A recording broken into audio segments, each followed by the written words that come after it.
సాధారణంగా మనం చూస్తూ ఉంటాం. ఏదన్నా మనకి చిన్న జ్వరం గాని, లేకపోతే ఇటువంటి ఒళ్ళు నొప్పులు గాని, ఇటువంటి సమస్యలు ఎదురైనప్పుడు మనం వెంటనే మన పరిజ్ఞానాన్ని ఉపయోగించి టాబ్లెట్స్ తెచ్చుకోవటం. లేకపోతే మనకు తెలియని పక్షంలో మనం వెంటనే మెడికల్ షాపు వెళ్ళి, ఆ మెడికల్ షాప్ వాళ్ళని మనం అడుగుతూ ఉంటాం. నాకు ఈ సమస్య ఉంది, ఈ టాబ్లెట్ ఇమ్మనగానే వాళ్ళు తీసుకుని ఇది 2 రోజులు వేసుకోండి, 3 రోజులు వేసుకోండి అని చెప్పి మనకు టాబ్లెట్స్ ఇవ్వటం అనేటువంటిది నిత్యకృత్యంగా మనకు జరుగుతున్నటువంటి వ్యవహారం. దీనికి రకరకాల కారణాలు ఉండొచ్చు. ఎందుకంటే డాక్టర్ దగ్గరికి వెళ్తే ఆ టైము, అపాయింట్మెంటు, తర్వాత మళ్ళీ వాళ్ళు ఏం పరీక్షలు రాస్తారో, మనకి బడ్జెట్ ఎంత అవుతుందో, ఇవన్నిటువంటి సమస్యల గురించి మనం నిత్యం ఆలోచిస్తూ ఉంటాం. కానీ అసలు ఈ విధంగా మనం ఇంటి వైద్యం అంటే ప్రకృతి వైద్యమో లేకపోతే అట్లాంటిది కాకుండా ఈ టాబ్లెట్స్ మన పరిజ్ఞానం ప్రకారం టాబ్లెట్స్ వేసుకోవటం, లేకపోతే మెడికల్ షాప్ వాళ్ళని అడిగి టాబ్లెట్స్ వేసుకోవటం అనేటువంటిది ఎంతవరకు సమంజసం, దీనివల్ల మంచి ఏమిటి, చెడేమిటి, ఈ విషయాల గురించి అపోలో హాస్పిటల్లో ఈఎన్టీ కన్సల్టెంట్గా చేస్తున్న డాక్టర్ శాతవాహన్ చౌదరి గారిని అడిగి ఈ విషయాలు తెలుసుకుందాం. నమస్కారం అండి. నమస్కారం అండి. డాక్టర్ గారు, ఇప్పుడు మనం చెప్పుకున్న విధంగా మనకి వెంటనే ఏదన్నా చిన్నపాటి జబ్బులు రాగానే ఏదో ఒక టాబ్లెట్ మన పెద్దవాళ్ళు, మన ఇంట్లో తెలిసిన వాళ్ళు ఈ కాంపోజిషన్స్తో వేసుకోవాలని చెప్పి టాబ్లెట్ వేసుకోవటం, అది కుదరపోతే వెంటనే మెడికల్ షాప్కి వెళ్ళి టాబ్లెట్ వేసుకోవటం అనేటువంటిది నిత్యకృత్యంగా జరుగుతున్నటువంటి వ్యవహారాలు. ఇవి ఎంతవరకు సమంజసం అంటారు? ఏ ఆరోగ్య సమస్యకైనా సరే వైద్యం అనేది 2 రకాలుగా ఉంటుందండి. ఒకటి ఆ యొక్క ఆరోగ్య సమస్యకు సంబంధించిన లక్షణాల ఆధారంగా జరిగే వైద్యం. రెండో పద్ధతి ఏంటంటే అసలు ఈ యొక్క లక్షణాలు ఎందుకు వచ్చాయి, దీని వెనక మూల కారణం ఏంటి, దాన్ని తెలుసుకొని వైద్యం చేయడం అనేది రెండవ విధానం. కాకపోతే ఎక్కువగా మాత్రం మనకి సాధారణంగా జరిగే వైద్యం అంతా కూడాను లక్షణాల ఆధారంగానే జరుగుతుంటుంది. దీని ఆధారంగానే మందులు తీసుకుంటూ ఉంటారు, మందులు ఇస్తూ ఉంటారు అన్నమాట. అయితే అండి, ఇప్పుడు మందులు మీరు చెప్పినట్లు లక్షణాలు, ఇప్పుడు ఏదో ఒళ్ళు వేడిగా ఉంది, జ్వరం వచ్చింది అనేటువంటి ఒక బాధ, లేకపోతే ఇంకొకటి ఏదన్నా ఒళ్ళు నొప్పులుగా ఉన్నాయి, ఒళ్ళు నొప్పులకు కారణం ఏమిటో తెలియకుండా మనం తప్పనిసరిగా మనం వీరి దగ్గరికి వెళ్ళి మెడికల్ షాప్కి వెళ్ళో, లేకపోతే మనం ఇందాక చెప్పుకున్నట్టు ఇట్లా వాడుతూ ఉంటాం. సో మనకి ఈ లక్షణాలు, ప్రాథమిక లక్షణాలను బట్టి ఒకటి నిజంగానే వెంటనే టాబ్లెట్స్ వేసుకుంటే 2 రోజుల్లోనో 3 రోజుల్లోనో తగ్గిపోయేటువంటి అవకాశాలు కూడా ఉంటాయి. ఇవి ఈ టాబ్లెట్స్ వాడకపోయినా వాటంతట వాటే సహజంగా తగ్గుతుంటాయంటారా? లేకపోతే ఇట్లాంటి స్వల్పకాలికమైనటువంటి, అంటే మళ్ళీ రిపీటెడ్గా వస్తే డాక్టర్ గారి దగ్గరికి తప్పనిసరిగా వెళ్ళాలి, లేకపోతే ఏదైనా సీరియస్ విషయం ఉంటే డాక్టర్ గారి దగ్గరికి పెడతాం, ఇట్లాంటి చిన్న విషయాల్లో ఇట్లా మనం సొంతంగా టాబ్లెట్స్ వాడచ్చా? సాధారణంగా వచ్చే ఆరోగ్య సమస్యలకు మాత్రం లక్షణాల ఆధారంగా వైద్యం చేసినా పర్వాలేదండి. ఎందుకంటే కొద్ది రోజుల్లో వాటంతటవే ఆ యొక్క ఆరోగ్య సమస్య తగ్గే అవకాశం ఉంది. కాకపోతే మాత్రం ఈ యొక్క ఏదైతే ఆరోగ్య సమస్య ఉందో అది లక్షణాల ఆధారితంగా కూడా మందులు ఇచ్చినా సరే ఇక తగ్గకపోయినట్లయితే మాత్రం దానిని విశ్లేషించాల్సిన పరిస్థితి ఏర్పడుతుందండి. అప్పుడు మాత్రం మనం మామూలుగా వాళ్ళు వైద్యుడిని సంప్రదిస్తారు. అలా కాకుండా వైద్యుడిని సంప్రదించకుండా సొంతంగా మందులు తీసుకునే అవకాశం కొంతమేర ఉంటుందండి. అంటే ఏ స్థాయిలో ఉంటుందంటారు అట్లాంటి అవసరం? అంటే ఒక వ్యక్తికి తనకి ఏదో కొంచెం ఒంట్లో నలతగా ఉందంటాడు, కొంచెం ఏదో ఒళ్ళు నొప్పులుగా ఉంది, ఆ రోజు కాస్త కొంచెం జ్వరంగా ఉన్నట్లు అనిపిస్తుంది, లేకపోతే కొంచెం తలనొప్పిగా ఉంది, అలాంటి టైంలో మాత్రం ఒక మాత్ర, అతనికి సాధారణంగా తెలిసిన మాత్ర ఉంటుంది. సో ఆ మాత్ర తను మెడికల్ షాప్కి వెళ్ళి తను అడుగుతాడు. దీన్ని ఓటీసీ మెడిసిన్స్ అంటారు, అంటే ఓవర్ ది కౌంటర్ మెడిసిన్స్. అంటే మనకి ఈ యొక్క మందుల యొక్క నియంత్రణ అధికారి వాళ్ళ పర్యవేక్షణలో వాళ్ళు కొన్ని మందులు మాత్రం ఓవర్ ద కౌంటర్ మందులు ఇవ్వచ్చు అని కొన్ని నిర్ణయం చేశారన్నమాట. ఇది అన్ని దేశాల్లో ఉంటుంది. ఆ మందులు మాత్రం వాళ్ళంతా వాళ్ళు స్వయంగా తెచ్చుకొని వాళ్ళే అడిగి మెడికల్ షాప్లో తెచ్చుకోవచ్చు, లేకపోతే ఆ మెడికల్ షాప్ అతను అడిగితే అతను కూడా ఇవ్వచ్చు. అంతవరకు మాత్రం ఒక పరిమితి ఉందండి. అయితేనండి, దీంట్లో ఇంకా 2 విషయాలు. ఇప్పుడు ఎవరైనా వ్యాపారం అనేటువంటిది లాభం చూసుకుని ఇచ్చేటువంటిది కాబట్టి, ఇప్పుడు మెడికల్ షాప్కి మీరు చెప్పినట్లు కౌంటర్కి వెళ్ళి అడిగినప్పుడు వాళ్ళు ఇచ్చేటువంటి ట్యాబ్లెట్స్ యొక్క కంపెనీలు రకరకాలుగా ఉంటాయి. అది మంచి కంపెనీలో చెడు కంపెనీలో మనకి తెలియదు. మామూలుగా కొంతమంది బాగా చదువుకున్నటువంటి వాళ్ళు ఈ కంపెనీస్ మీద అవగాహన ఉన్నటువంటి, ఇది స్టాండర్డ్ కంపెనీ, మనం ఇది తీసుకోవచ్చు అంటే, మిగతా ట్యాబ్లెట్స్ వాడటం వల్ల ఏమన్నా ఇబ్బందులు కలిగే అవకాశం ఉంటుందంటారా? అసలు వాస్తవానికి మంచి కంపెనీ లేకపోతే చిన్న కంపెనీ లేకపోతే చెడ్డ కంపెనీ అలా మాత్రం ఉండకూడదండి. మనకి డ్రగ్ కంట్రోలర్ యొక్క పర్యవేక్షణలో ఏ కంపెనీకైనా సరే ఒక అనుమతి, కర్మాగారానికి అనుమతి ఇస్తున్నారంటే మందులు తయారు చేయడానికి, తప్పకుండా ఆ యొక్క కంపెనీకి అన్ని విధాలా కూడా నాణ్యమైన మందులు తయారు చేసి అమ్మే సామర్థ్యం ఉంటేనే ఆ కంపెనీకి పర్మిషన్ ఇవ్వడం జరుగుతుందండి. అలాంటప్పుడు మనకి చిన్న కంపెనీ పెద్ద కంపెనీ అనే సమస్య రాకూడదండి మనకి. అంటే అక్కడ ఉన్న కంపెనీ ఏవైనా సరే అన్ని మంచి నాణ్యమైన మందులే తప్పకుండా ఆ ఫార్మసీలో కానీ ఆ మెడికల్ షాప్లో అమ్మవలసి ఉంటుందండి. ఇప్పుడు ఒక పాట విందామండి, మీకు ఇష్టమైన పాట. హే కృష్ణ ముకుంద మురారి. ఆ పాట ఇప్పుడు విందామండి. హే కృష్ణ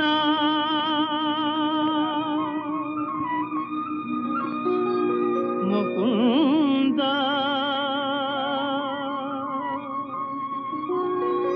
మురారి,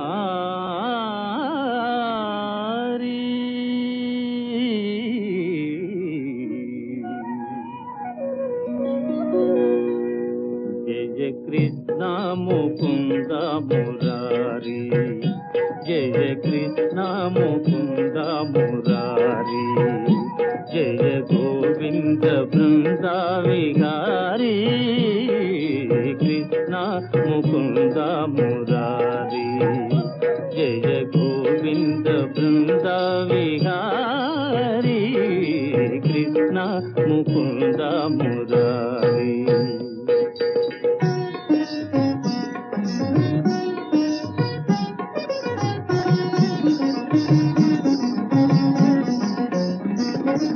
దేవకి పంట వసుదేవు వెంట, దేవకి పంట వసుదేవు వెంట, యమునను నదిరేయి దాటితి వంట,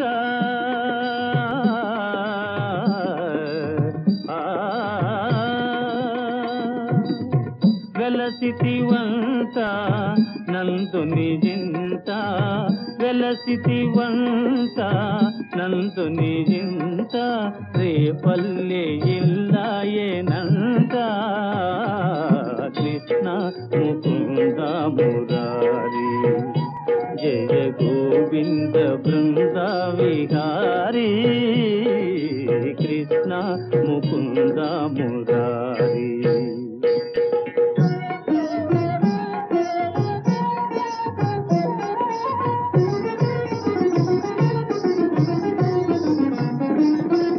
నీ పలుగాకి పనులకు గోపిమ్మ, నీ పలుగాకి పనులకు గోపిమ్మ, కోపించి నిన్ను రోట బంధించేనంత,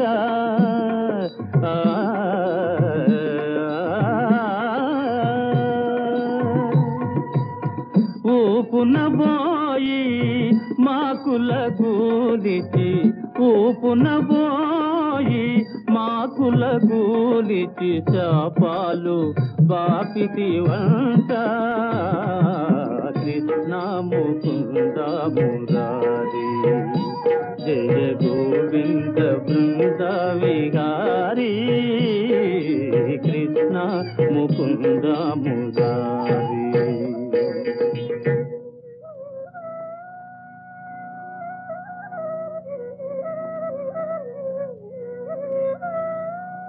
అమ్మా తమ్ముడు మన్ను తినేను, చూడమ్మా అని రామన్న తెలుపగా, అన్నాని చెవినులిమి యశోద, ఏదన్నా నీ నోరు చూపుమనగా,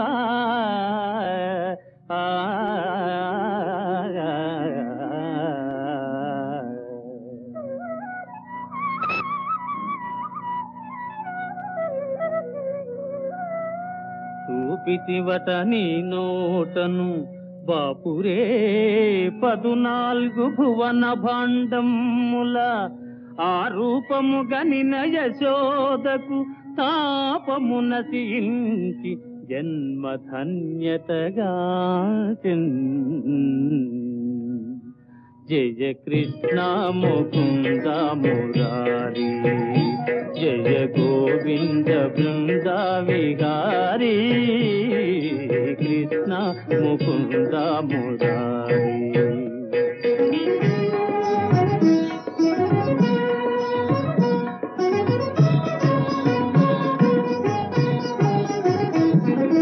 కాళీయ ఫణి ఫణ జాలాన ఝణ ఝణ,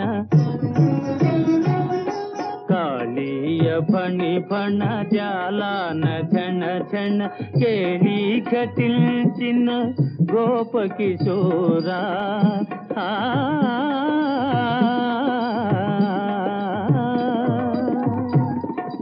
ಕಂಸಾದಿ ದಾನವ ಗರ್ವಾಪಹಾರ ಕಂಸಾದಿ ದಾನವ ಗರ್ವಾಪಹಾರ ಹಿಂಸಾ ವಿದೂರ ಪಾಪ ವಿದಾರ ಕೃಷ್ಣ ಮುಕುಂದ ಮುರಾರಿ ಜಯ ಗೋವಿಂದ ಬೃಂದ ವಿಹಾರಿ ಕೃಷ್ಣ ముకుంద మురారి. డాక్టర్ శాతవాహన్ చౌదరి గారితో మాట్లాడుతూ మనం ఎటువంటి మందులు డైరెక్ట్గా వాడచ్చు, లేకపోతే మనం వాడచ్చు, ఎటువంటి పరిస్థితుల్లో మనం ఏ ట్యాబ్లెట్ పడితే ఆ ట్యాబ్లెట్ వాడకూడదు అనేటువంటి విషయాల మీద మనం అవగాహన కోసం డాక్టర్ గారితో మాట్లాడుతున్నాం. డాక్టర్ గారు, ఇప్పుడు మనకి ఎక్కువగా వచ్చేటువంటి ఏంటంటే కొన్ని రకాలైనటువంటి మెడిసిన్స్ ఉన్నాయి. అంటే ఇంట్లో ఫ్రీక్వెంట్గా ఏదో మనం రెగ్యులర్గా మన ఇంట్లో ఏదో పప్పు బెల్లాలు తిన్నట్టు ఈ ట్యాబ్లెట్స్ ఎక్కువగా వాడుతున్నారు అని వింటూ ఉంటాం. వీటిలోకి ఏమిటంటే పెయిన్ కిల్లర్స్ ఒకటి బాగా ఎక్కువ వాడటం మనం తరచుగా వింటూ ఉంటాం. చిన్న విషయాలకి పెద్ద విషయాలకి కూడా మనం వాడేస్తుంటాం. అసలు ఈ పెయిన్ కిల్లర్స్ ఎప్పుడు వాడాలి, మనం సొంతంగా ఎట్లా వాడాలి, దీనికి ఏదైనా పర్యవేక్షణ అవసరమా అనేటువంటి దాని గురించి మీరు కొంచెం చెప్తారా? అంటే పెయిన్ కిల్లర్స్ అంటే నొప్పికి సంబంధించిన మాత్రలు. అవి అంటే అత్యంత సాధారణంగా క్షేమంగా అంటే సేఫ్ అంటాం. అలాంటి మందుల యొక్క ఆ లిస్ట్లో ఉన్నది మాత్రం ఒకటి పారాసిటమాల్ అంటామండి. దాన్ని ఎస్టెమైనోఫెన్ అని చెప్పి విదేశాల్లో అంటారు. రెండోదేమో ఐబుప్రోఫెన్ అంటాం. ఇక మూడోది ఏంటంటే డైక్లోఫెనాక్ అంటాం. ఇంకోటేమో ఎసైక్లోఫెనాక్. ఈ డైక్లోఫెనాక్, ఎసైక్లోఫెనాక్ మాత్రం కొంచెం మామూలు స్థాయి కంటే కొంచెం ఎక్కువగా స్ట్రాంగ్గా ఉన్న మెడిసిన్స్, మందులు. కాబట్టి నొప్పి సాధారణంగా మాత్రం వాడుకోవడానికి అనుమతి ఉన్నాయి మాత్రం పారాసిటమాల్ ఒకటి, ఇంకోటేమో ఐబుప్రోఫెన్ ఒకటి అండి. ఇక అది ఇంకొకటేమో మెఫినామిక్ యాసిడ్ అని ఉంది. అది మాత్రం వైద్యులే రాసిస్తారు సామాన్యంగా. ఇది సొంతంగా వాడే మందులు కాదండి. సొంతంగా వాడే మందులు మాత్రం పారాసిటమాల్, ఐబుప్రోఫెన్, ఈ నొప్పికి సంబంధించినంత వరకు కానీ, లేకపోతే జ్వరానికి సంబంధించినంత వరకు. మరి ఈ ట్యాబ్లెట్ ఏ సందర్భంలో, అంటే ఇప్పుడు ఫ్రీక్వెంట్గా వాడుతూ ఉండటం జరుగుతూ ఉంటుంది. ఈ ఫ్రీక్వెంట్గా వాడటం వల్ల ఏదన్నా దుష్పరిణామాలు ఉండేటువంటి అవకాశం ఉందా? ఇక ఫ్రీక్వెంట్ అంటే మాత్రం ఇది దీర్ఘకాలిక ఆరోగ్య సమస్య అయి ఉండొచ్చు. అది ఉదాహరణకి తరచూ వచ్చే తలనొప్పి కానీ, లేకపోతే ఎక్కువ కాలం ఉండే ఒళ్ళు నొప్పులు కానీ, జాయింట్ నొప్పులు అంటాం ఏదైనా. ఇలాంటి సందర్భాల్లో మాత్రం ఈ పారాసిటమాల్ కానీ, ఐబుప్రోఫెన్ కానీ మనం ఏదైనా మాత్రం దీర్ఘకాలికంగా మాత్రం వాడుతున్నప్పుడు, ముఖ్యంగా ఎక్కువ డోసులో వాడుతున్నప్పుడు మాత్రం దీనివల్ల మాత్రం దుష్పరిణామాలు కలిగే అవకాశం మాత్రం ఉంటుందండి. అంటే ఏ విధంగా దుష్పరిణామాలు ఉంటాయి? అంటే సైడ్ ఎఫెక్ట్స్ ఏదన్నా వేరే అంటే ఒక సందర్భంలో ఎన్ని సందర్భాలకు ఒకసారి ఇట్లా వాడచ్చు అంటారు? అంటే ఫ్రీక్వెన్సీ ఎలా ఉండాలంటారు? ఒకటి, ఈ మాత్రల యొక్క సైడ్ ఎఫెక్ట్స్ అంటాం, దుష్పరిణామాలు అంటాం. వీటిలో ముఖ్యమైనది ఏంటంటే కడుపులో వేసుకున్న తర్వాత ఆ మాత్ర మన యొక్క పొట్ట మీద, అంటే లోపల ఉన్న కడుపులో పేగుల మీద అది చేసే చర్యల వల్ల మనకి ఎసిడిటీ అంటాం, అంటే యాసిడ్ ఎక్కువ పెరిగి దానివల్ల కడుపులో మంట, లోపల అల్సర్స్ తయారయ్యే అవకాశం ఉందన్నమాట. ఇక రెండోది ఏంటంటే ఆ యొక్క మాత్ర యొక్క డోసు ఒక పరిమితిని మించితే మాత్రం అది లివర్ మీద దుష్పరిణామం చూపించే అవకాశం ఉంది. ఇక అలా కాకుండా మనం దీర్ఘకాలికంగా ఎక్కువ కాలం మాత్రం ఈ నొప్పి మాత్రలు వాడితే మాత్రం ముఖ్యంగా చెడిపోయే భాగం ఏంటంటే మూత్రపిండాలు, కిడ్నీస్ అంటాం. సో కాబట్టి ఏంటంటే ఈ మాత్రలు వాడేటప్పుడు మాత్రం నొప్పి మాత్రలు చాలా జాగ్రత్తగా ఉండవలసింది. దీర్ఘకాలికంగా వాడితే మాత్రం మూత్రపిండాలు దెబ్బతినే అవకాశం ఉంది. ఒక ముఖ్యమైన విషయం ఏంటంటే ఈ యొక్క దీర్ఘకాలికంగా వాడే నొప్పి మాత్రలు కానీ, జ్వరం మాత్రలు కానీ ఏదైనా ఈ మాత్రల ద్వారా ఏదైతే మూత్రపిండాలు చెడిపోయినాయో అవి శాశ్వతంగా చెడిపోతాయి. మళ్ళీ మనం ఈ మాత్రలు ఆపినా అది మళ్ళీ రికవర్ అయ్యే అవకాశం తక్కువ అండి. డాక్టర్ గారు, ఇప్పుడు మీరు చెప్పారు ఇప్పుడు ఈ ట్యాబ్లెట్స్ కొన్ని వాడచ్చు అనేటువంటిది. తర్వాత దీనికి సంబంధించినటువంటి పిల్లలకు కూడా మనం ఈ పెయిన్ కిల్లర్స్ ఇవ్వటం అనేటువంటిది తరచుగా చూస్తున్నాం. తర్వాత ఇంకొక విషయం ఏంటంటేనండి, ఈ ట్యాబ్లెట్స్ ఇచ్చేటప్పుడు ఒక ట్యాబ్లెట్ కాకుండా ఏదన్నా మనం ఒక సమస్యతో మెడికల్ షాప్కి వెళ్ళినప్పుడు 2-3 రకాల అనేటువంటి ట్యాబ్లెట్స్ కలిపి ఇవ్వటం జరుగుతుంది. లేకపోతే మన వాళ్ళు కూడా అలా వాడటం జరుగుతుంటుంది. అంటే ఈ సైడ్ ఎఫెక్ట్ తగ్గటానికి అట్లా ఇస్తుంటారంటారా కాంబినేషన్స్? లేకపోతే ఎక్కువ డోసేజ్ చేయటం వల్ల తొందరగా తగ్గుతుంది, తర్వాత మనం హస్తవాసి బాగుంది అనేటువంటి ఫీలింగ్ ఏమన్నా ఉంటుందంటారా? ముఖ్యంగా ఇది మందుల షాపు వాళ్ళు ఇచ్చినా సరే, లేకపోతే వైద్యుడు రాసిచ్చినా సరే, ఫిక్స్డ్ కాంబినేషన్ డ్రగ్స్ అంటాం వీటిని. అంటే ఒకే మాత్రలో 2 కానీ ఇంకా ఎక్కువ కానీ అంటే రకాల యొక్క మందులు కలిపి అలా ఇవ్వడం జరుగుతుంటుంది. కానీ వాస్తవానికి మాత్రం ఇది ఎవరు ఒకవేళ మందుల షాపు వాళ్ళు అమ్మినా సరే, మందుల కంపెనీని వాళ్ళు తయారు చేసిన, ఇది వైద్యుడు రాసిచ్చిన ఈ కాంబినేషన్ మెడిసిన్స్ మాత్రం ఏ రకంగా కూడాను శ్రేయస్కరం కాదు అని మనకి అంతర్జాతీయంగా కొంత అభిప్రాయం ఉందండి. అంటే ఎలా అంటారు? ఉదాహరణకి ఒక మనిషికి పారాసిటమాల్ అనే మందు ఉంది, ఇది నొప్పి జ్వరాన్ని తగ్గిస్తుంది. ఐబుప్రోఫెన్ అనే మందు ఉంది, అది కూడా నొప్పి జ్వరాన్ని తగ్గిస్తుంది. ఈ రెండు కలిపామనుకోండి, ఈ రెండు కలిపి ఇచ్చినప్పుడు ఆ మనిషికి దాని యొక్క సైడ్ ఎఫెక్ట్స్, దుష్పరిణామాలు ఒక మాత్రవి కాక మనం 2 మాత్రలు ఇస్తున్నాం. ఇక రెండోది, ఈ 2 మాత్రల మధ్యన కెమికల్ రియాక్షన్ అంటే డ్రగ్ ఇంటరాక్షన్ అనేది అది జరగచ్చు, దానివల్ల శరీరం మీద దుష్పరిణామాలు కలగవచ్చు. ఇక ఇంకొకటి ఏంటంటే, కొంతమందికి కొన్ని రకాల మందులు పడతాయి, కొన్ని రకాల మందులు పడవు. దాన్ని మనం drug allergy or drug sensitivity అంటాం, హైపర్ సెన్సిటివిటీ. అతనికి ఆ మందు పడకపోవచ్చు. ఏదైనా ఒక మాత్ర వేసుకున్నప్పుడు మాత్రం ఆ మందు యొక్క దుష్పరిణామం మనకు వెంటనే తెలుస్తుంది. ఇక 2 మాత్రలు కలిపి ఇచ్చినప్పుడు, లేకపోతే 2 మందులు 3 మందులు ఇంకా ఎక్కువ మందులు కలిపి ఒకే మాత్రలు ఇచ్చినప్పుడు, ఒకవేళ కనుక ఏదైనా రియాక్షన్ జరిగితే అది అందులో ఉన్న ఏ భాగం వల్ల వచ్చిందో తెలియదు. దీనివల్ల మాత్రం చాలా సమస్య రావచ్చు. ఒకవేళ రియాక్షన్ వచ్చిన పేషెంట్ మనం అతనికి వైద్యం చేసేటప్పుడు అందులో ఉన్న ఏ భాగం వల్ల వచ్చిందో తెలియక తికమకబడి చాలా ఇబ్బందులు గురి కావాల్సి వస్తుందండి. తర్వాత మీరు చెప్పిన విధంగా ఇప్పుడు ఈ నొప్పి మాత్రల విషయానికి వస్తే, ఎక్కువగా ఈ మధ్యకాలంలో మనం చూస్తున్నటువంటిది బాగా స్ట్రెయిన్ అవ్వటం వల్ల కానీ, లేకపోతే ఈ కీళ్ళు అరగదల వచ్చేటువంటి నొప్పులు కానీ, లేకపోతే తలనొప్పి కానీ ఫ్రీక్వెంట్గా వస్తుంటుంది. ఇవి వచ్చినప్పుడు వెంటనే ఈ ట్యాబ్లెట్స్ వాడటం నొప్పుల్లో అనేటువంటిది సహజంగా జరుగుతున్నటువంటి, అంటే ఫ్రీక్వెంట్గా వాడుతూ ఉంటాం అనమాట.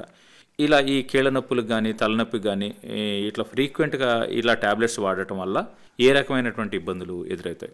అంటే అది డాక్టర్ పర్యవేక్షణలో లేకుండా. ఒకవేళ డాక్టర్ పర్యవేక్షణలో ఉన్నా, డాక్టర్ పర్యవేక్షణలో లేకున్నా సరే, తప్పకుండా మాత్రం ప్రతి మందుకి ఒక సైడ్ ఎఫెక్ట్ అనేది ఉంటుందండి. ఆ సైడ్ ఎఫెక్ట్ ఒకటి కాదు, అనేక రకాల సైడ్ ఎఫెక్ట్స్ ఉండొచ్చు.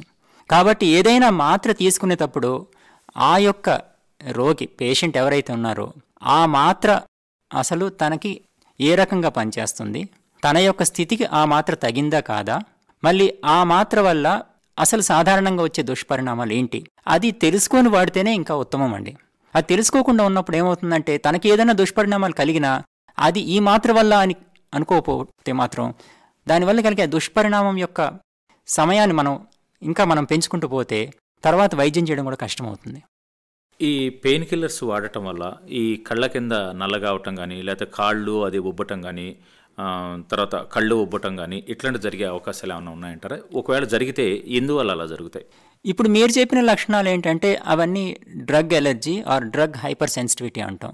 అంటే ఆ యొక్క మందుకి ఆ పేషెంట్కి ఫలానా ఎలర్జీ కలగడం వల్ల ఈ యొక్క కళ్ళ కింద వాయడం కానీ, నలుపు అవటం కానీ, లేకపోతే పెదాలు వాయడం కానీ, లేకపోతే శరీరంలో ఇతర భాగాలు వాయడం కానీ, లేకపోతే దద్దులు రావడం కానీ, ఇవన్నీ కూడా డ్రగ్ ఎలర్జీ అంటాం, డ్రగ్ హైపర్ సెన్సిటివిటీ.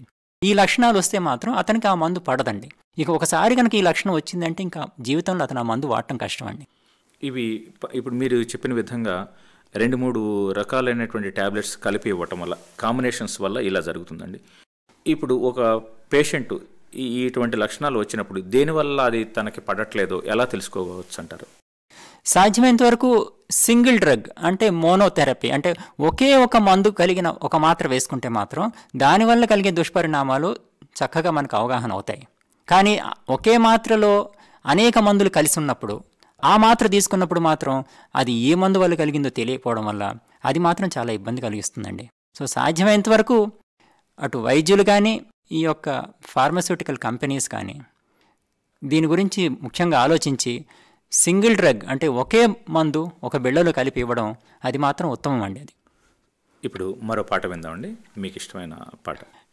రాజ్యము బలము మహిమ నీవే నీవే, ఆ పాట ఇప్పుడు విందామండి.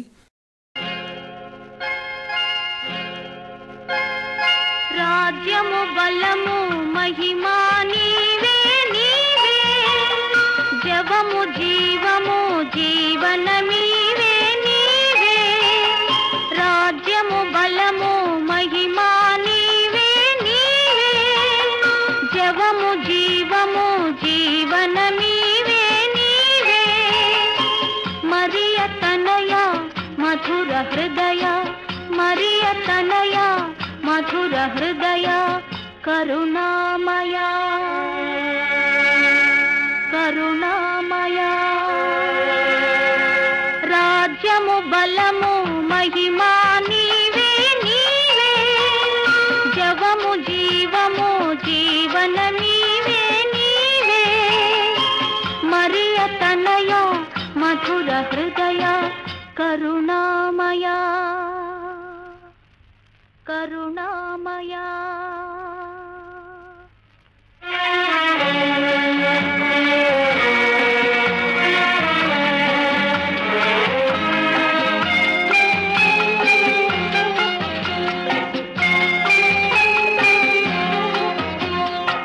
అవసరానికి మిల్చి ఐశ్వర్యమిస్తే మనిషి కన్ను మిన్ను కానబోడేమో కడుపుకు చాలినంత కబళమీయకుంటే మనిషి నీతి నియమం పాటించడేమో మనిషి మనుగడకు సరిపడనిచ్చి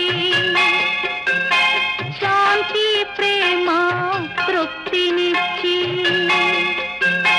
మనిషి మనుగడకు సరిపడనిచ్చి శాంతి ప్రేమ తృప్తినిచ్చి గుండె గుండె నీ గుడి దీపాలై అడుగు అడుగు నీ ఆలయమయ్యే రాజ్యమీవయ్యా నీ రాజ్యమీవయ్యా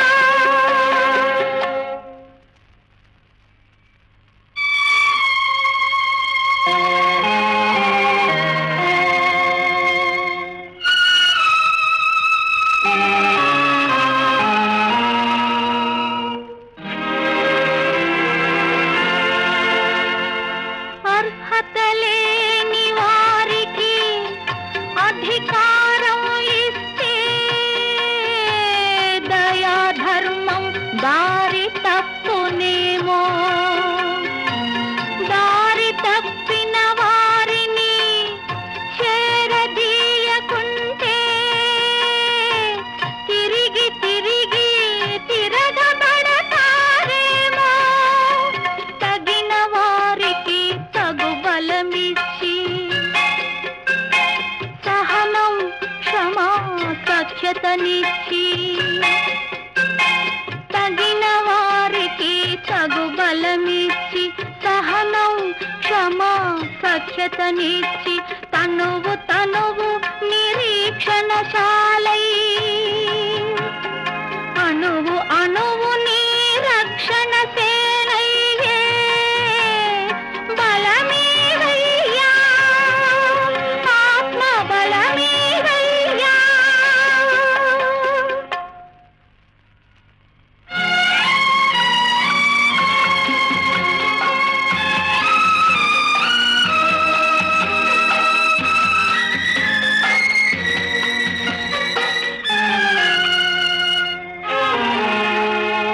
శిలువ పైన నీ రక్తం చిందిన నాడే శమదమాలు శోభించెనుగాదా నీ పునరుద్ధానంతో రక్షణ రాజిల్లి శోకం మరణం మరణించెనుగాదా చావు పుట్టుకని శ్వాసలని దయాదండన పరీక్షలని చావు పుట్టుకని శ్వాసలని దయాదండన పరీక్షలని ఉనికి ఉనికి నీ వెలుగు నీడలని సత్యం మార్గం సర్వం నీవని మహిమ తెలుపవయ్యా నీ మహిమ తెలుపవయ్యా రాజ్యము బలము మహిమా నీవే నీవే జవము జీవము జీవన నీవే నీవే హృదయ మరియ తనయ మధుర హృదయ కరుణామయ కరుణామయ.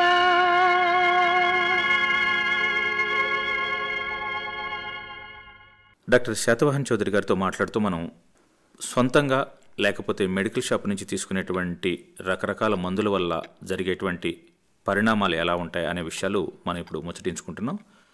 డాక్టర్ గారు, ఇప్పుడు మీరు చెప్పిన విధంగా ఈ పెయిన్ కిల్లర్స్ వాడుతున్నప్పుడు మనం చూస్తుంటాం ప్రతిదానికి కొంత పారాసిటమాల్ కాంబినేషన్ కనుక ఇచ్చినట్లయితే కొంతవరకు రిలీఫ్ ఉంటుంది, అంటే సైడ్ ఎఫెక్ట్స్ మరింతగా ఉండవు అనేటువంటి ఒక ధోరణి ఉంటుంది. అది కరెక్టేనంటారా? అంటే ఒక మాత్ర యొక్క ఎఫికసీ టాలరెన్స్ అని 2 భాగాలు ఉంటాయండి ఏ మాత్రకైనా సరే. ఎఫికసీ అంటే ఆ మాత్ర వేసుకోవడం వల్ల ఆ యొక్క రోగికి, ఆ పేషెంట్కి తన యొక్క సమస్య ఎంతవరకు తగ్గుతుంది ఆ భావన. ఇక టాలరబిలిటీ అనేది ఏంటంటే దాన్ని అడ్వర్స్ రియాక్షన్స్ అంటాం. అంటే అతనికి ఈ మాత్ర వేయడం వల్ల ఏమి సైడ్ ఎఫెక్ట్స్ రావచ్చు అనేది. ఒక మాత్ర మనం ఇచ్చినప్పుడు ఎఫికసీ అంటే దాని ద్వారా అతనికి ఏ సమస్యలు అయితే ఉన్నాయో అవి తగ్గడం అనేది ఎంత ముఖ్యమో దానివల్ల కలిగే దుష్పరిణామాలు కూడా అంతే ముఖ్యమండి. కాబట్టి ఈ 2 బ్యాలెన్స్ చేసుకొని దుష్పరిణామాలు తక్కువగా ఉండి దానివల్ల ఆ మాత్ర వల్ల అతనికి రోగ లక్షణాలు తగ్గడం అనేది ఎక్కువగా ఉంటే మనం ఈ మాత్ర ఇవ్వచ్చండి. అలా కాకుండా ఎఫికసీ ఎంత బాగున్నా సరే సమానంగా కనుక దుష్పరిణామాలు వస్తున్నాయంటే మాత్రం ఆ మాత్రని మనం దాన్ని తిరస్కరించడమే ఉత్తమం అండి. డాక్టర్ గారు, ఇప్పుడు మరి ఈ నొప్పులు అనేటువంటివి అసలు దాని పేరే నొప్పి. రకరకాల ఏ రకమైనటువంటి నొప్పి అన్నా కానివ్వండి, నొప్పి అంటేనే అది బాధాకరం. మరి వీటిని తగ్గటానికి మీరు చెప్పినట్లు ఇప్పుడు రెగ్యులర్గా ఈ రకంగా ట్యాబ్లెట్లు వాడినట్లయితే రకరకాల సైడ్ ఎఫెక్ట్స్ వచ్చి అల్టిమేట్గా కిడ్నీ లాంటివి, లివర్ లాంటివి చాలా ఎఫెక్ట్ అయిపోయి మళ్ళీ అవి రిపేర్ చేయడానికి కూడా వీలు లేనంత బాధ కలిగిస్తాయని చెప్పి మీరు చెప్తున్నారు. మరి ఈ నొప్పులు తగ్గడానికి మనం ఇంకేం మార్గాలు, అంటే అసలు రాకుండా కానీ లేకపోతే తగ్గడానికి కానీ మనం ప్రత్యామ్నాయ మార్గాలు ఏమిటంటారు? అంటే నొప్పి అనేది ఒక లక్షణం మాత్రమే, అంటే దాన్ని సిమ్టమ్ అంటాం. అది ఏదో 1-2 రోజులైతే పర్వాలేదు, కానీ దీర్ఘకాలికంగా ఉన్నప్పుడు ఆ నొప్పికి కారణం ఏదైతే ఉందో ఆ కారణాన్ని మనం తొలగించడానికి ప్రయత్నం చేయాలి. కానీ కేవలం నొప్పి మాత్రలు కానీ జ్వరం మాత్రలు కానీ ఏకదాటిగా వాడుతూ పోవడం మాత్రం అది సమంజసం కాదండి. సో కారణాన్ని మనం తొలగించాలి, అది మన యొక్క ముఖ్య ఉద్దేశం. జనరల్గా మరి అటువంటివి ఒక వైద్యుడు దగ్గరికి వెళ్ళినప్పుడు కానీ, ఇప్పుడు తలకాయ నొప్పి కానీ, మోకాళ్ళ నొప్పులు కానీ, ఇవి తొందరగా తగ్గేటువంటి విషయాలు కాదు.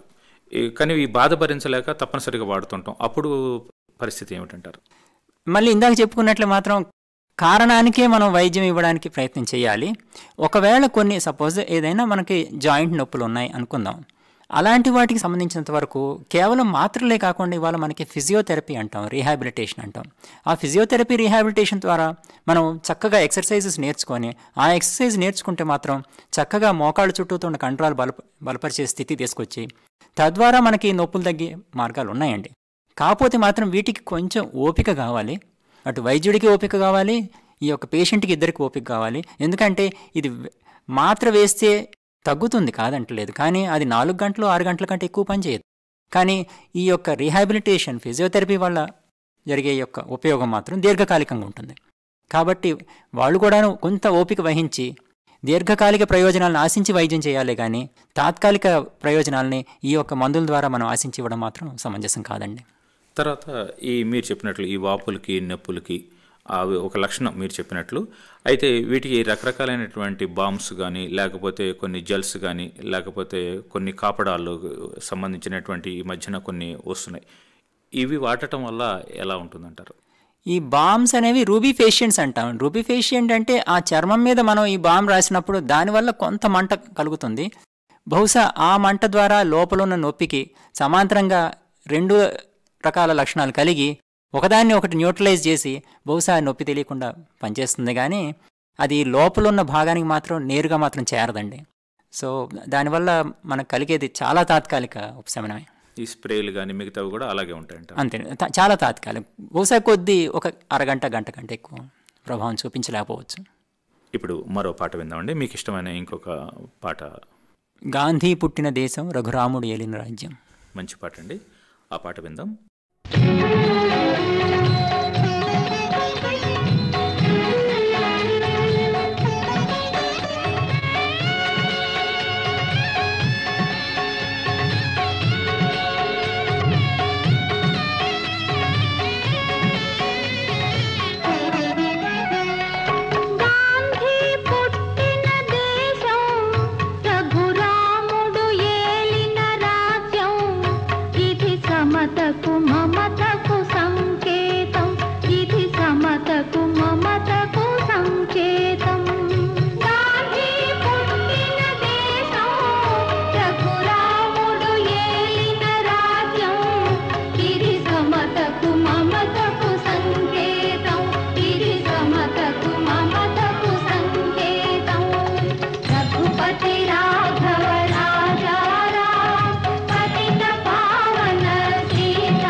సమతకు మమతకు సంకేతం.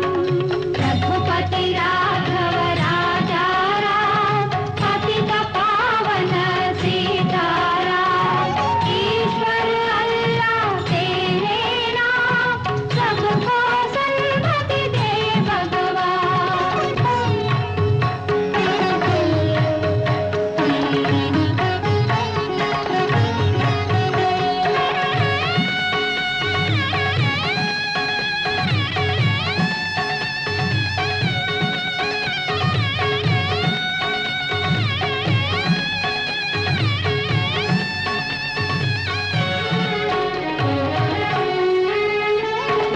ప్రజలకు శాంతి సౌఖ్యం కలిగించే దేశమే దేశం.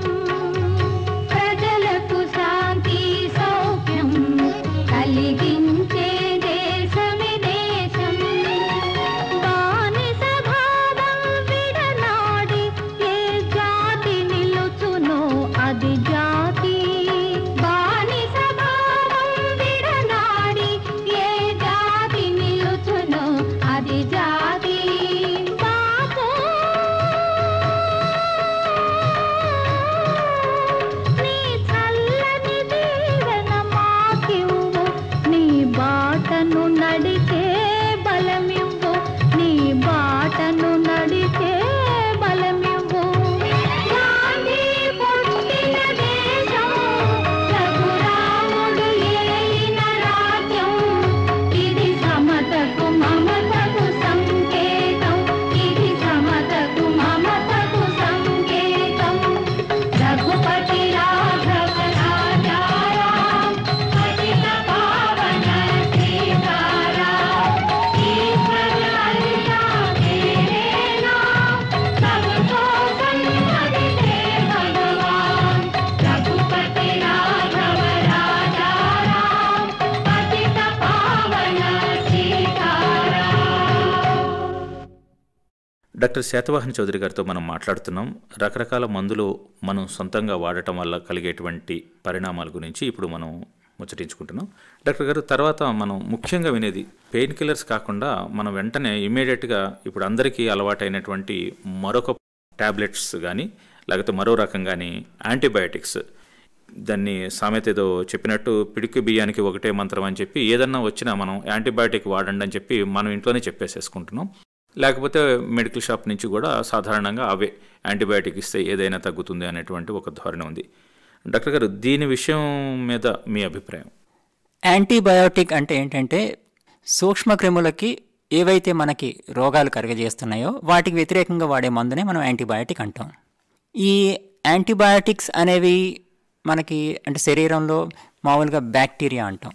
ఆ బ్యాక్టీరియా అనే యొక్క క్రిములకు సంబంధించి వాడే మందునే మనం యాంటీబయాటిక్ అంటాం. అయితే మనకి మామూలుగా మనకి సాధారణంగా వచ్చే ఇన్ఫెక్షన్స్ ఏవైతే ఉన్నాయో అవి బ్యాక్టీరియా వల్ల కలగచ్చు, లేకపోతే వైరసెస్ వల్ల కలగచ్చు, లేకపోతే ఇతర కారణాలు కొన్ని ప్రోటోజోవా అని ఉంటాయి వాటి వల్ల కలగచ్చు. కాబట్టి మనకి ఇప్పుడు ఉదాహరణకు ఒక జ్వరం వచ్చింది, ఆ జ్వరం మనకి బ్యాక్టీరియా వల్ల కలగచ్చు, వైరసెస్ వల్ల కలగచ్చు, లేకపోతే ఇతర క్రిమికీటకాల వల్ల కలగచ్చు. కాబట్టి యాంటీబయాటిక్ అనేది స్పష్టంగా ఒక బ్యాక్టీరియా అనే క్రిమి ద్వారా వచ్చే ఇన్ఫెక్షన్కే మనం ఇవ్వాల్సి ఉంటుందండి. అయితే అది మరి ఏ మోతాదులో ఎలా వాడాలి, ఏ సందర్భంలో వాడాలి అనేటువంటిది ఎలా తెలుస్తుంది మనకి? అంటే ప్రపంచ ఆరోగ్య సంస్థ మనకి కొన్ని నిర్దేశకాలు ఇచ్చిందండి. మనకి సాధారణంగా వచ్చే జ్వరాలు అంటే జలుబు, దగ్గు, రొంప పడిసం అంటాం, ఇలాంటివన్నీ కూడా ఎక్కువగా మనకి వైరసెస్ ద్వారా వస్తాయి.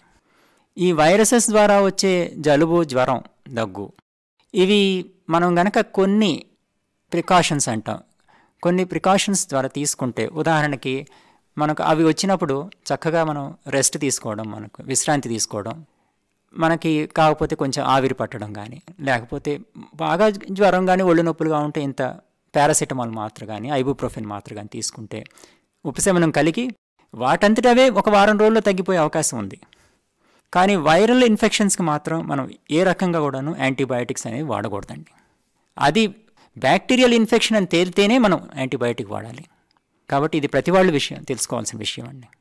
యాంటీబయాటిక్ కొంచెం అంటే వెంటనే తగ్గకపోతే హై డోస్ వాడటం, లేకపోతే ఎక్కువ వాడినందువల్ల మనకి ఎటువంటి దుష్పరిణామాలు సంభవించి ఎటువంటి సైడ్ ఎఫెక్ట్స్ వస్తాయంటారు? ఇప్పుడు ఏంటంటే ఇప్పుడు సాధారణంగా ఇవాళ ఎలా ఉందంటే పరిస్థితి పూర్వం రోజుల కంటే ఇప్పుడు మనిషి యొక్క పని చేయాల్సిన సందర్భం చాలా ఎక్కువగా ఉందండి. ప్రతి మనిషి కూడాను ఎక్కువ గంటలు పని చేయవలసి వస్తుంది, అసలు విశ్రాంతి తీసుకునే అవకాశం లేకుండా చేస్తుంది. అతను ఒక్కరోజు కూడా పనికి వెళ్లకుండా ఉంటే ఎంత కష్టం అవుతుంది అనే భయంతో ఉన్నాడు. కాబట్టి ఇప్పుడున్న పరిస్థితుల్లో ఎవరికైనా కొంచెం జలుబు జ్వరం వచ్చినా సరే వాళ్ళు దీనికి వెంటనే మాకు తగ్గిపోవాలి, ఇది కాబట్టి ఈ మందు వేసుకున్న మేము కొద్ది గంటల్లోనే మేము పనిలోకి వెళ్ళిపోవాలనే ఒక ఆతృతలో ఉన్నారు అందరూ. సో దీని ప్రకారం ఏం చేస్తారంటే వీళ్ళు వెంటనే వైద్యుడి దగ్గరికి వెళ్ళు, ఏమండి మాకు ఇలా జలుబు జ్వరం వచ్చేసిందని చెప్తారు, మాకు తొందరగా తగ్గాలని చెప్తారు. ఇక వైద్యులు కూడా ఎలా ఉందంటే పరిస్థితి, అసలు ఇది ఎందుకు వచ్చింది వీళ్ళకి ఈ జలుబు జ్వరం అనేది, దగ్గు కానీ ఇది వైరస్ వల్ల వచ్చిందా, బ్యాక్టీరియా వల్ల వచ్చిందా, అసలు ఎన్ని రోజులైంది ఇది వచ్చింది అని కనుక్కునే సమయం కూడాను వైద్యులకు ఉండటం లేదు. కాబట్టి వాళ్ళని తృప్తిపరచడం కోసం వైద్యులు కూడా ఏం చేస్తున్నారంటే వచ్చిన మొదటి రోజే వాళ్ళు చెప్పిన నాకు జలుబు జ్వరంగా ఉంది అన్న వెంటనే ఒక యాంటీబయాటిక్ రాస్తున్నారు. ముఖ్యంగా ఈ యాంటీబయాటిక్స్ వీటిని బ్రాడ్ స్పెక్ట్రమ్ అంటారు, అంటే ఎక్కువ క్రిములకు పనిచేసే యాంటీబయాటిక్స్. అవి వెంటనే ప్రిస్క్రిప్షన్లు రాసిచ్చేస్తున్నారు, అవి తీసుకొని వీళ్ళు వాడుకుంటున్నారు. కాకపోతే ఏంటంటే సాధారణంగా ఈ వైరసెస్ వల్ల వచ్చే జలుబు జ్వరాలు ఇవి వారం రోజుల్లో 180 మందికి వాటింతరవే తగ్గిపోతాయి. కానీ వీళ్ళేమనుకుంటారంటే డాక్టర్ గారు యాంటీబయాటిక్ ఇచ్చారు కాబట్టి ఈ యాంటీబయాటిక్ వాడితే నాకు తగ్గిపోయింది అని అనుకుంటారు. అయితే ఇక్కడ ఒక విషయం గమనించాలి, ఈ జలుబు జ్వరాలు అనేవి ఏదో సంవత్సరానికి ఒకసారి వస్తాయి అనేది, కొంతమందికి రోగనిరోధక శక్తి ఎక్కువ ఉన్న వాళ్ళకి కొంచెం అరుదుగా వస్తాయి. కానీ కొంతమందికి రోగనిరోధక వ్యవస్థ కనుక తక్కువగా ఉన్నప్పుడు అప్పుడు కనుక వాళ్ళకి సరిగా రోగనిరోధక వ్యవస్థ సరిగా పనిచేయకపోతే వాళ్ళకి తరచుగా రావచ్చు. వీళ్ళేం చేస్తారంటే మేము పోయినసారి వెళ్ళినప్పుడు ఆ డాక్టర్ గారు ఆ యాంటీబయాటిక్ ఇచ్చారు కాబట్టి ఇక నాకు ఎప్పుడు జలుబు జ్వరం వచ్చినా నేను అదే యాంటీబయాటిక్ తీసుకుంటాను అని చెప్పి వీళ్ళు సొంతంగానే ఆ యొక్క ఫార్మసీ మెడికల్ షాప్కి వెళ్ళి ఆ మందు తెచ్చుకోవడం, వేసుకోవడం, ఇక నాకు తగ్గిందని అనుకోవడం. కానీ వాస్తవానికి అది యాంటీబయాటిక్ వల్ల తగ్గట్లేదు, దానంతరదే తగ్గుతుంది. ఇది మాత్రం వాళ్ళంతా గ్రహించాలండి. ఓకే, ఒకవేళ ఇప్పుడు మనం తరచుగా యాంటీబయాటిక్ వాడితే ఏమవుతుంది అంటే, తరచుగా యాంటీబయాటిక్ వాడటం వల్ల ఏమవుతుందంటే సాధారణంగా ఉండే క్రిములు ఏవైతే ఉన్నాయో దేని మీదైతే ఈ యాంటీబయాటిక్ అద్భుతంగా పనిచేస్తుందో అవి ఏం చేస్తాయంటే ఈ యొక్క యాంటీబయాటిక్ని గమనించి దానికి తగ్గ రెసిస్టెన్స్ అనేది డెవలప్ చేసుకొని వాటి యొక్క అంటే రాబోయే తరాలకు కూడాను ఈ రెసిస్టెన్స్ని అందిస్తాయి అన్నమాట. దీన్ని కమ్యూనిటీ ఎక్వైర్డ్ ఇన్ఫెక్షన్స్ అంటే ఏంటంటే ఈ మనిషి నుంచి ఇంకో మనిషి కనుక ఈ ఇన్ఫెక్షన్ కనుక వెళ్ళిందనుకోండి, ఆ ఇన్ఫెక్షన్ ఆ క్రిములకి ఆల్రెడీ రెసిస్టెన్స్ ఉంది కాబట్టి ఏమవుతుంది, ఈ యాంటీబయాటిక్ ఇంకొక మనిషికి వచ్చినప్పుడు ఆ యాంటీబయాటిక్ ఆ మనిషికి పనిచేయకపోవచ్చు. కాబట్టి నిజంగా అవసరమైనప్పుడు మాత్రం ఈ యాంటీబయాటిక్ పనిచేయదు. కాబట్టి ఇది కమ్యూనిటీ ఎక్వైర్డ్ అంటే సమాజం అంతా కూడా ఈ ఇన్ఫెక్షన్ ఇలా స్ప్రెడ్ అయితే అలా పాకి మొత్తం దేశం కానీ ప్రపంచంలో కూడా ఎక్కడైనా సరే ఆ యొక్క క్రిమికి ఈ యాంటీబయాటిక్ పనిచేయదు.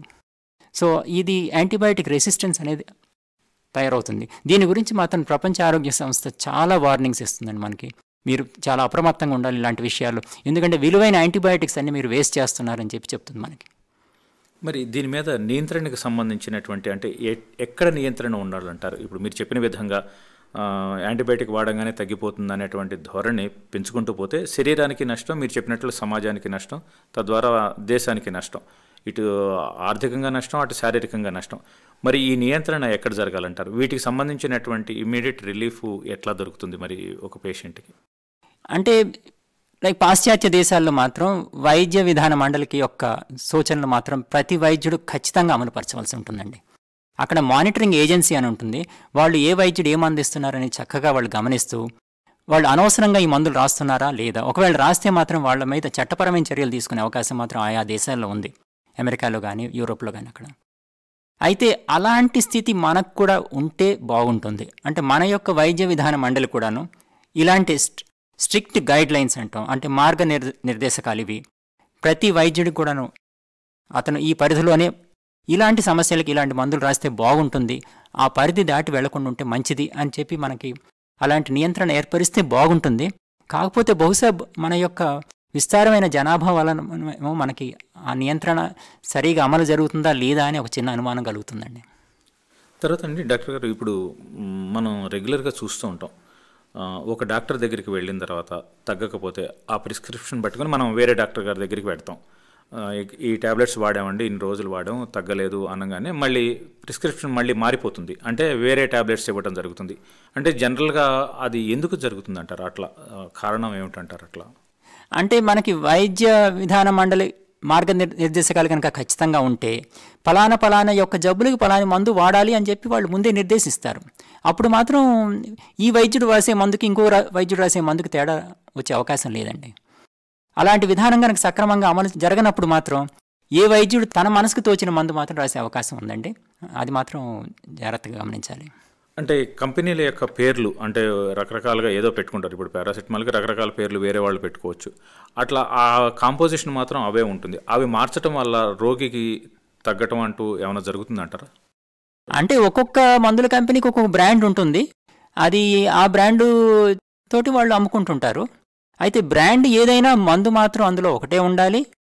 ఆ మందు యొక్క నాణ్యత మాత్రం అన్ని మందుల్లో కూడా ఒకటే తీరుగా ఉండాలి. అది మాత్రం భారతీయ వైద్య డ్రగ్ కంట్రోలర్ ఎవరైతే ఉన్నారో ఆయన పరిధిలో ఉంటుంది.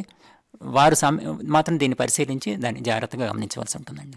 తర్వాత అండి, ఈ మధ్యకాలంలో మనం చూస్తున్నాం అంటే బయోటెక్నాలజీ డెవలప్ అయిపోయిన తర్వాత మీరు చెప్పినటువంటి యాంటీబయాటిక్స్లో ముఖ్యంగా ఈ సూక్ష్మక్రిములని సహజ సిద్ధంగా ఏవైతే పనికొస్తున్నాయో వాటిని కృత్రిమ పద్ధతుల్లో ఉత్పత్తి చేసి కెమికల్స్ బదులు వాటి స్థానంలో ఈ బయోటెక్నాలజీకి సంబంధించినటువంటి ఈ ఏదో టెక్నాలజీ మీద డెవలప్ చేసి వాటిని ఒక పొడి రూపంలో తయారు చేసి ఇవ్వటం అనేటువంటిది జరుగుతుంది.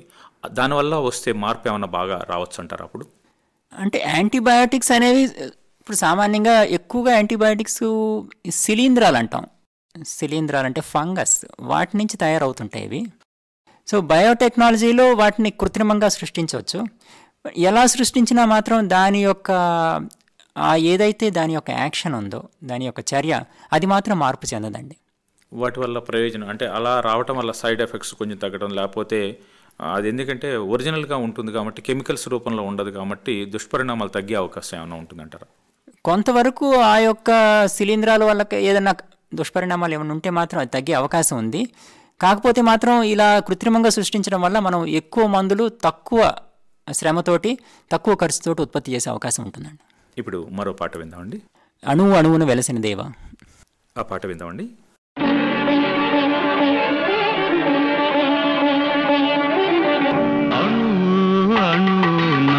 వెలసిన దేవా కను వెలుగై మాము నడిపించరావా, అణు అణునా వెలసిన దేవా.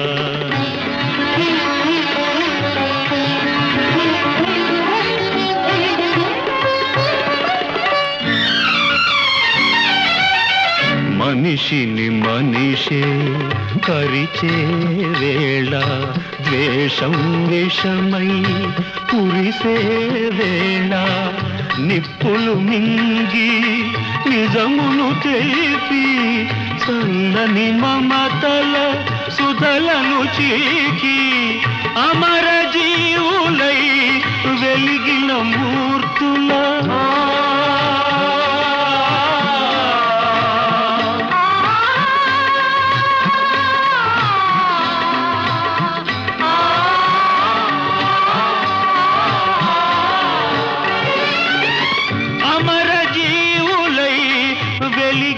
మూర్తుల అమృత గుణం మాకందించరావా,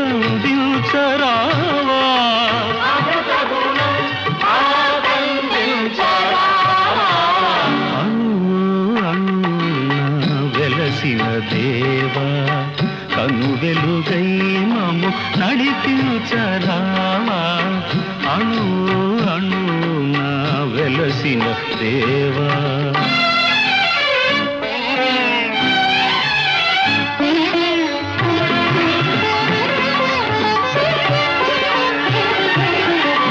జాతికి గ్రహణం పట్టిన వేళ, మాతృభూమి మొరపెట్టిన వేళ, స్వరాజ్య సమరం సాగించి స్వాతంత్ర్య ఫలమును సాధించి ధన్య చరితులై వెలిగిన మూర్తుల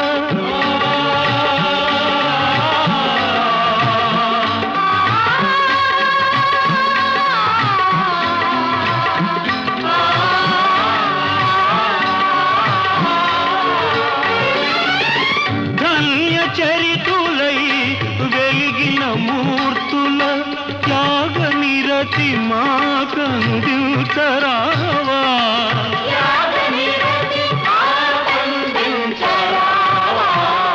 అణు అణున వెలసిన దేవా కను వెలుగై మము నడిపించరావా అణు అణున వెలసిన దేవా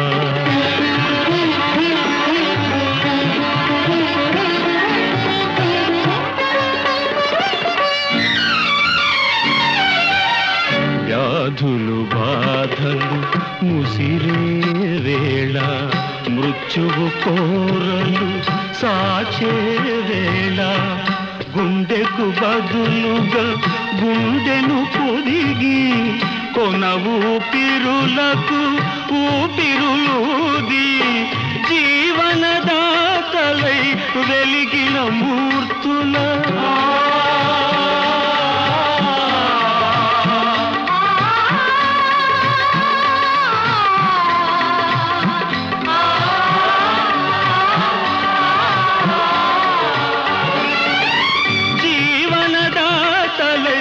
వెలిగిన మూర్తుల సేవా గుణం మాకందించరావా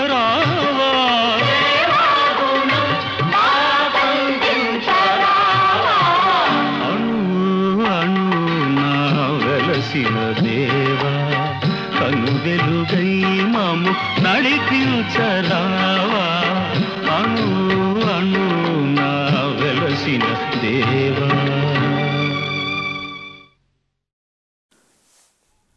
డాక్టర్ శాతవాహన్ చౌదరి గారితో మనం మాట్లాడుతున్నాం. ఎక్కువగా మనం వాడేటువంటి రకరకాల మందుల వల్ల, యాంటీబయాటిక్స్ వల్ల, పెయిన్ కిల్లర్స్ వల్ల వచ్చేటువంటి దుష్పరిణామాల గురించి, వాటి ఫలితాల గురించి మనం డిస్కస్ చేసుకుంటున్నాం. డాక్టర్ గారు, ఇప్పుడు మరొకటి మీరు చెప్పినట్లు మొదట్లో మీరు చెప్పారు, ఈ పెయిన్ కిల్లర్స్ ఎక్కువగా వాడటం వల్ల తర్వాత జీవన విధానంలో, అంటే మనం జీవన శైలిలో వచ్చేటువంటి మార్పుల వల్ల ఎక్కువగా మనిషి ఒత్తిడికి గురి అవ్వటం, రకరకాల పనులు, సరైనటువంటి సమయానికి నిద్రపోకపోవటం, ఆహారం తీసుకోకపోవటం వల్ల వచ్చేటువంటి కడుపులో ఈ మంట, అల్సర్లు కానీ లేకపోతే వీటికి గ్యాస్ కానీ ఇట్లా రకరకాలైనటువంటిది ఏదైతే వస్తుందో వాటికి కూడా మనం రెగ్యులర్గా కొన్ని రకాలైనటువంటి మందులు వాడుతూ ఉంటాం. అది ఏదైనా రాగానే మనం స్టాక్ పెట్టుకోవటం, వెంటనే తీసుకోవటం, ఒకటి వేసుకోవటం జరుగుతూ ఉంటుందన్నమాట. వాటి వల్ల ఏమన్నా ఇబ్బందులు ఉన్నాయంటారా? అంటే కడుపులో మంట అనేది సాధారణంగా మనం ఆ మంటని ఎసిడిటీ అనుకుంటాం, లేకపోతే హైపర్ ఎసిడిటీ, అంటే కడుపులో యాసిడ్ పెరిగింది. ఇది మన యొక్క ఆహారపు అలవాట్లో మార్పు కానీ, లేకపోతే మన యొక్క జీవన విధానం, అంటే లైఫ్ స్టైల్లో కానీ, అంటే తొందరలో మనం ఎక్కువ పనులు చేయాలి అనే ఒక ఆరాటంలో కానీ యాసిడ్ పెరిగే అవకాశం ఉందని అనుకుంటాం. అయితే ఇది తరచూ కనుక వస్తుంటే ఈ సమస్య, లేకపోతే రోజు కనుక ఈ సమస్య వస్తుంటే, అప్పుడు ఈ ఎసిడిటీకి సంబంధించి సిమ్టమాటిక్గా, అంటే ఈ యొక్క ఎసిడిటీకి ఈ సిమ్టమ్కి మనం పలానా మందు వాడాలని చెప్పి యాసిడ్ యొక్క ఆ సిమ్టమ్స్ తగ్గడానికి కొన్ని మందులు ఉన్నాయండి. దాన్ని మనము ప్రోటాన్ పంప్ ఇన్హిబిటార్స్ అంటాం మేము దాన్ని. అవి దాంట్లో అనేక రకాల మందులు ఉన్నాయి, అనేక రకాల కంపెనీలు తయారు చేస్తున్నాయి. అయితే అందులో కొన్ని రకాల మందులు ఏంటంటే తక్కువ మోతాదులో యాసిడ్ తగ్గిస్తాయి, కొన్ని ఏమో అసలు పూర్తిగా యాసిడ్ తగ్గిస్తాయి.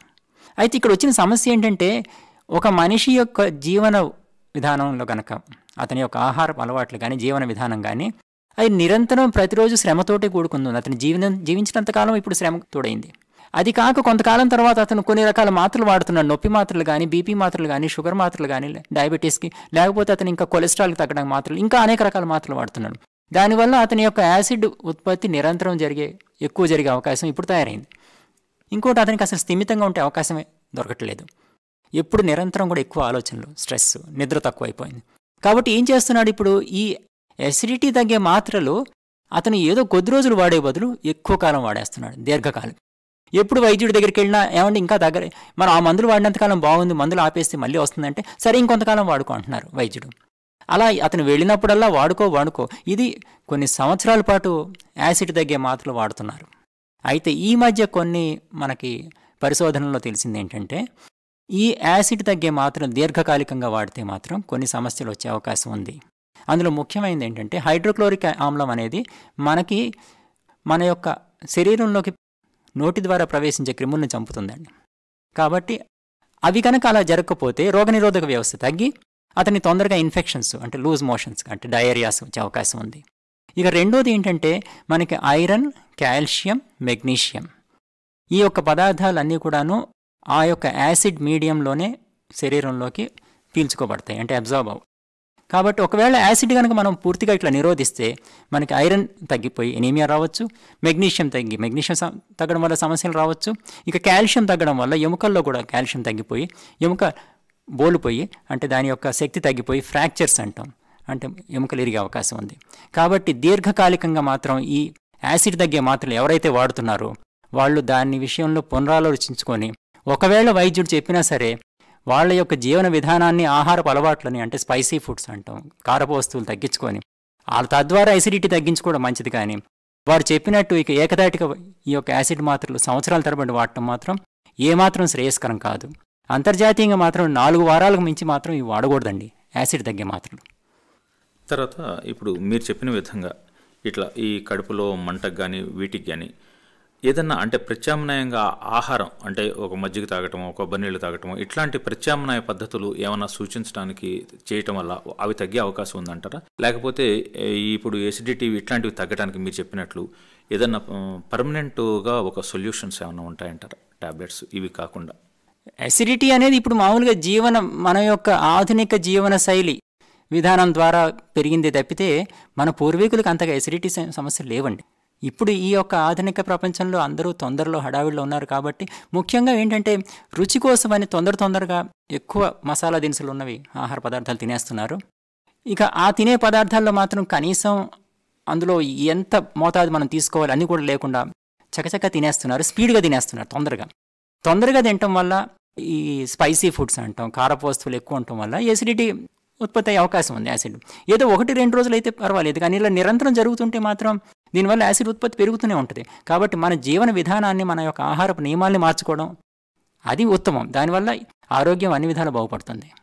డాక్టర్ గారు, చివరిగా ఇప్పుడు మనం అసలు ఒక జనరల్గా హెల్త్ని అంటే సామాన్యంగా మనం ఆరోగ్యాన్ని ఎలా కాపాడుకోవాలి అంటే మామూలుగా ఈ ప్రశ్న కొత్తగా అనిపించవచ్చు, కానీ జనరల్గా ఎందుకంటే ఇప్పుడు ఇంత తీవ్రమైనటువంటి మందుల వాడకాన్ని నుంచి మనం ఏదో ఒక అడ్వర్టైజ్మెంట్లో చూస్తూ ఉంటాం, మనిషి శరీరం మొత్తం ట్యాబ్లెట్లు క్యాప్సిల్స్తోనే నిండి ఉంటుంటుంది. అట్లా ఒక చెత్తగుండిలో పడేసినట్టు అట్లా శరీరంలో లోపల మొత్తం అన్నీ పడేయకుండా దీని నుంచి బయటపడాలంటే జనరల్గా మనం చేయవలసినటువంటి మినిమం పనులు ఏమంటారు? అయితే నేను దానికి వెళ్లే ముందు ఒక్క విషయం చెప్తాను. మామూలుగా లూజ్ మోషన్స్ అంటాం, అంటే విరోచనాలు అని చెప్పి తరచుగా ఇబ్బంది పడుతుంటారు. ఈ విరోచనాలకి కారణం ఏంటంటే హైజీన్ అంటాం, అంటే పరిశుభ్రత లేని ఆహారం తీసుకోవడం వల్ల, పరిశుభ్రత లేని ద్రవ పదార్థాలు నీరు కానీ ఇంకేదన్నా కానీ తీసుకోవడం వల్ల వస్తుంటుంది. అయితే ఒక సమస్య ఏంటంటే ముఖ్యమైన సమస్య, ఏదైతే లూజ్ మోషన్స్ అంటున్నాం, విరోచనాలు అవుతున్నాయో వాటికి దాదాపుగా 80% కేసుల్లో మాత్రం ఓరల్ రీహైడ్రేషన్ థెరపీ అంటే కొబ్బరి నీళ్లు కానీ లేకపోతే మనం ఓఆర్ఎస్ అనే ఒక ఫ్లూయిడ్ ఉంటుంది, దాంట్లో సోడియం, క్లోరైడ్, పొటాషియం అనే లవణాలు ఉంటాయి. ఆ ద్రవాలు తీసుకొని తగ్గించుకుంటే సరిపోతుందండి. లేకపోతే ప్రోబయాటిక్స్ అని అంటే మజ్జిగలో ఉండే క్రిములు ఉంటాయి, అలాంటివి తీసుకోవచ్చు. లేకపోతే మజ్జిగ తాగొచ్చు. సాధ్యమైనంత వరకు వాటి ద్వారానే తగ్గిపోతాయి. అంతకంటే ఎక్కువైతే మాత్రం సెలైన్ ఎక్కిస్తాం. కానీ ఈ లూజ్ మోషన్స్ అనే దానికి కూడా ఈ మధ్య ఏంటంటే తరచూ ఒక యాంటీబయాటిక్ లేకపోతే దాంట్లో 2-3 యాంటీబయాటిక్స్ కలిపి అది ఇవ్వడం జరుగుతుంది. వైద్యులు ఇస్తున్నారు, పేషెంట్లు తీసుకుంటున్నారు. కానీ ఇది కూడా కొంచెం ఆలోచించి సాధ్యమైనంత వరకు ఈ విరోచనాలన్నీ కూడా 80% కేసుల్లో ఏ యాంటీబయాటిక్ లేకుండా తగ్గిపోతాయి. ఇది కూడా గమనించవలసి ఉంది. అదే మనం ఇందాక చెప్పుకున్నట్లుగా ఇటువంటి వాటిని బారిన పడకుండా మినిమంగా మనం తీసుకోవాల్సినటువంటి జాగ్రత్తలు ఏమి తీసుకుంటే మన ఆరోగ్యం బాగుంటుందంటారు, జనరల్గా ఉండే హెల్త్ని కాపాడుకోవచ్చు? ఇప్పుడు మనకి ప్రపంచ ఆరోగ్య సంస్థ మనకి సాధారణంగా చాలా తరచుగా చెప్తున్న విషయం ఏంటంటే మీరు శుచిని, పరిశుభ్రతని పాటించండి. పరిశుభ్రత పాటించడంలో ముఖ్యమైన విషయం ప్రతి వాళ్ళు కూడా తెలుసుకోవాల్సింది చేతులు కడుక్కోవడం, సబ్బు పెట్టి చేతులు కడుక్కోవడం. వాళ్ళు బాత్రూమ్కి వెళ్ళినా అంటే టాయిలెట్స్కి వెళ్ళినా ఎక్కడికి వెళ్ళినా సరే ఏ వస్తువు కూడా ముట్టుకునే తర్వాత కూడాను మళ్ళీ ఆహారం తినే ముందు ఖచ్చితంగా చేతులు కడుక్కోవాలి. ఒకవేళ అవతల ఎవరైనా కూడాను ఈ జలుబు జ్వరాలతోటి ఫ్లూ అనుకుందాం మనం, లేకపోతే విరోచనాలతోటి ఉన్న మనిషి ఆ పరిసరాల్లో మనం కనుక కొంతసేపు గడిపి వచ్చితే మాత్రం ఖచ్చితంగా మనం చేతులు కడుక్కోవాలండి. చేతులు కడుక్కోవడం ద్వారా మనం చాలా వరకు కూడాను ఈ యొక్క ఇన్ఫెక్షన్స్ని మనం తగ్గించవచ్చు. కాబట్టి చేతులు తరచు శుభ్రంగా కడుక్కోవడం అనేది ఒక నిత్య అలవాటుగా మాత్రం మార్చుకోవడం ప్రతి వాళ్ళ బాధ్యత అండి. ఇది దీని ద్వారా మాత్రం ఆరోగ్యాన్ని చాలా వరకు కాపాడుకోవచ్చండి మనం.